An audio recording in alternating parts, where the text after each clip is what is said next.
Good evening. Today we're going to talk about polynomials and look at the difference between an equation and an identity. So when we have an equation, you've all seen this type of equation. This is a quadratic equation. We can try to solve this equation and find the value for which it works. Okay, so if we solve that, we get x squared plus 3x minus 4 equals 0. And we find that this equation is true for x equal minus 4 or x equal 1.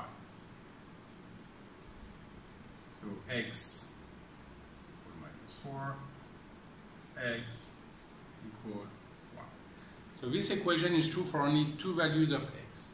That's why we call it an equation. It's true for a few values of x. On the other end, we have identities. So identities are going to be equations that are true for every value of x. So here, whatever x you put in on this equation, the equation is going to be true.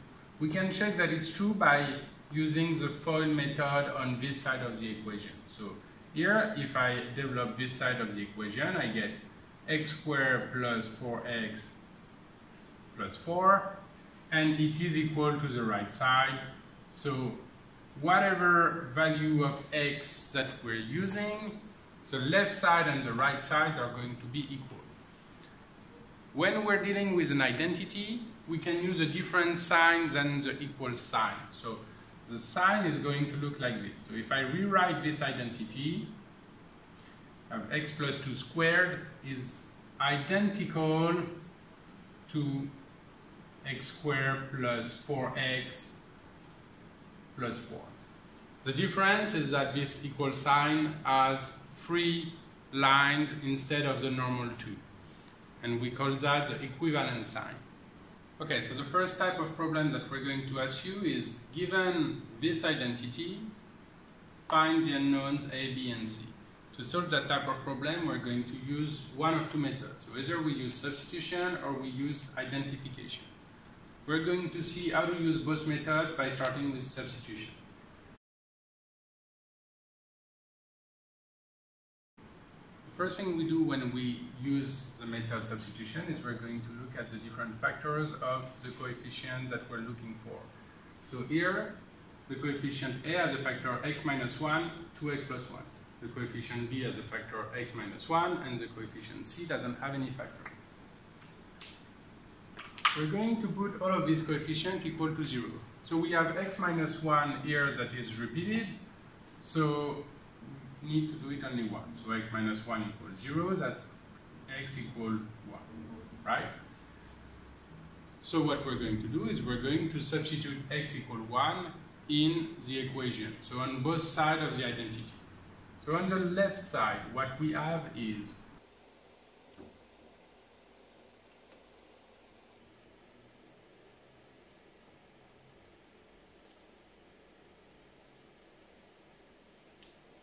okay, so if you look at the equation now, you can notice that here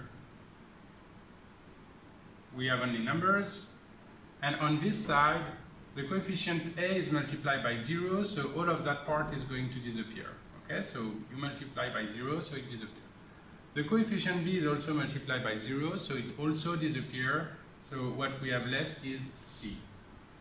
If we solve that part, we get 7 equals c. So we already know that c equals 7. The second factor we have is 2x plus 1. So we do the same thing. 2x plus 1 equal to 0. So we get 2x plus 1 equal to 0. That's x equal minus 1 over 2. Same thing, we substitute x equal minus 1 over 2 inside the equation on both sides.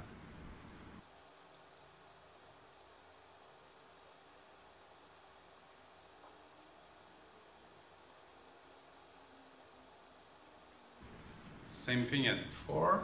We notice that if we put x equal minus 1 over 2, we multiply a by 0, so a disappears. We only have b left, b and c left.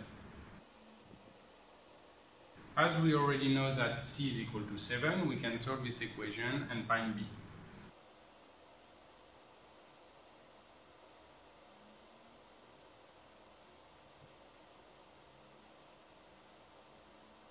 We find B equal -4.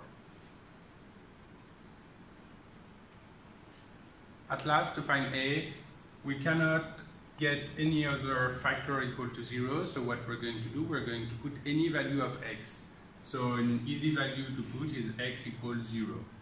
So if I put x equals 0, on the left side I'm going to have my constant term, which is 9, and on the right side I will get a factor of -1, and 1,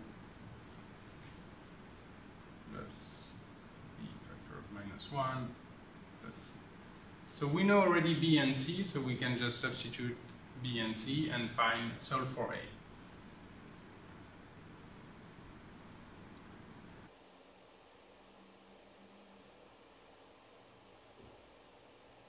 And we find a equal 2. So you can write the identity .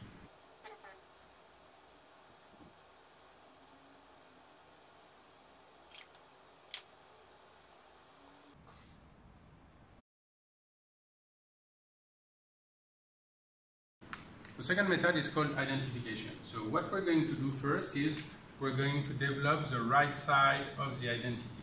The left side is going to stay the same.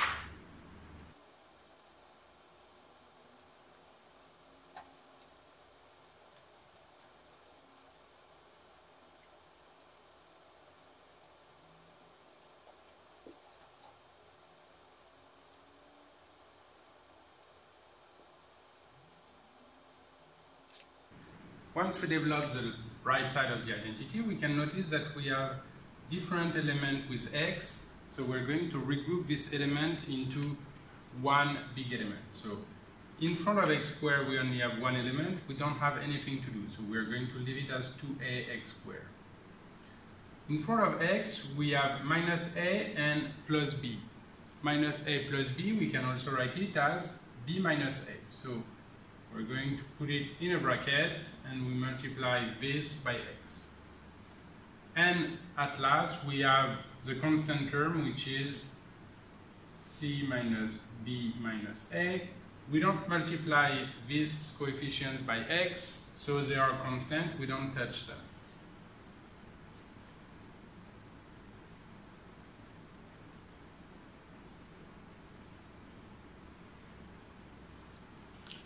The next step of this method is to identify the terms that are the same. So here we have 2ax squared, and here we have 4x squared.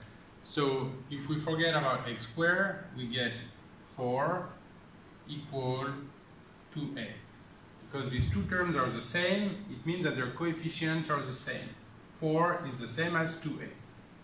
Same thing, here we have minus 6x, and here we have b minus ax. So the coefficients are the same, so minus 6 equal b minus a. And at last, we look at the numbers without x, a constant term, and we get 9 on the left side and c minus b minus a on the right side.